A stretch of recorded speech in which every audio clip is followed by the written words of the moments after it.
Francisco Cândido Xavier. Os Mensageiros, pelo Espírito André Luiz. Os Mensageiros. Lendo este livro, que relaciona algumas experiências de mensageiros espirituais, certamente muitos leitores concluirão com os velhos conceitos da filosofia que tudo está no cérebro do homem, em virtude da materialidade relativa das paisagens, observações, serviços e acontecimentos.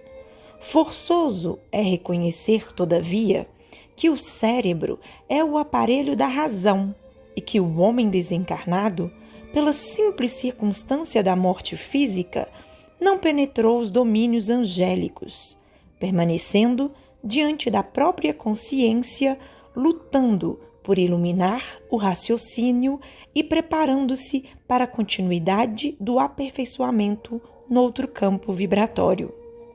Ninguém pode trair as leis evolutivas. Se um chimpanzé, guindado a um palácio, encontrasse recursos para escrever aos seus irmãos de fase evolucionária, quase não encontraria diferenças fundamentais para relacionar ante o senso dos semelhantes. Daria notícias de uma vida animal aperfeiçoada e talvez a única zona inacessível às suas possibilidades de definição estivesse justamente na auréola da razão que envolve o espírito humano. Quanto às formas de vida, a mudança não seria profundamente sensível. Os pelos rústicos encontram sucessão nas casimiras e sebdas modernas.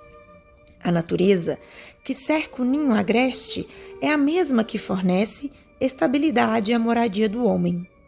A furna ter-se-ia transformado na edificação de pedra. O prado verde liga-se ao jardim civilizado. A continuação da espécie apresenta fenômenos quase idênticos. A lei da herança continua com ligeiras modificações. A nutrição demonstra os mesmos trâmites. A união de família consanguínea revela os mesmos traços fortes. O chimpanzé, desse modo, somente encontraria dificuldade para enumerar os problemas do trabalho, da responsabilidade, da memória enobrecida, do sentimento purificado, da edificação espiritual, enfim, relativa à conquista da razão. Em vista disso, não se justifica a estranheza dos que leem as mensagens do teor das que André Luiz endereça aos estudiosos devotados à construção espiritual de si mesmos. O homem vulgar costuma estimar expectativas ansiosas à espera de acontecimentos espetaculares, esquecido de que a natureza não se perturba para satisfazer a pontos de vista da criatura. A morte física não é salto do desequilíbrio, é passo de evolução, simplesmente.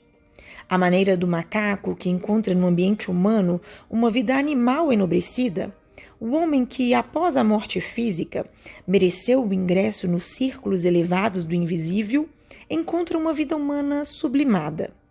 Naturalmente, grande número de problemas referentes à espiritualidade superior aí espera a criatura, desafiando-lhe o conhecimento para a ascensão sublime aos domínios iluminados da vida.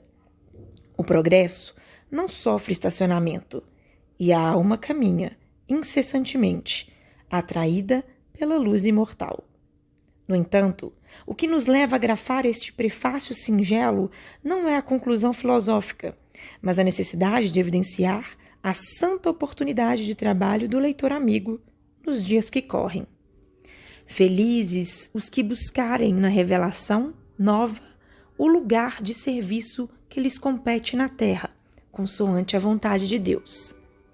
O espiritismo cristão não oferece ao homem tão somente o campo de pesquisa e consulta, no qual raros estudiosos conseguem caminhar dignamente, mas, muito mais que isso, revela a oficina de renovação, onde cada consciência de aprendiz deve procurar sua justa integração com a vida mais alta, pelo esforço interior, pela disciplina de si mesma, pelo autoaperfeiçoamento.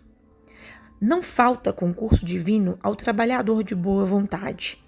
E quem observar o nobre serviço de um aniceto reconhecerá que não é fácil prestar assistência espiritual aos homens. Trazer a colaboração fraterna dos planos superiores aos espíritos encarnados não é obra mecânica, enquadrada em princípios de menor esforço. Claro, portanto, que para recebê-la não poderá o homem fugir aos mesmos imperativos. É indispensável lavar o vaso do coração para receber a água viva, abandonar envoltórios inferiores para vestir os trajes nupciais da luz eterna. Entregamos, pois, ao leitor amigo as novas páginas de André Luiz, satisfeitos por cumprir um dever. Constituem o relatório incompleto de uma semana de trabalho espiritual dos mensageiros do bem junto aos homens e, acima de tudo, mostram a figura de um emissário consciente e benfeitor generoso em Aniceto, destacando as necessidades de ordem moral no quadro de serviço dos que se consagram às atividades nobres da fé.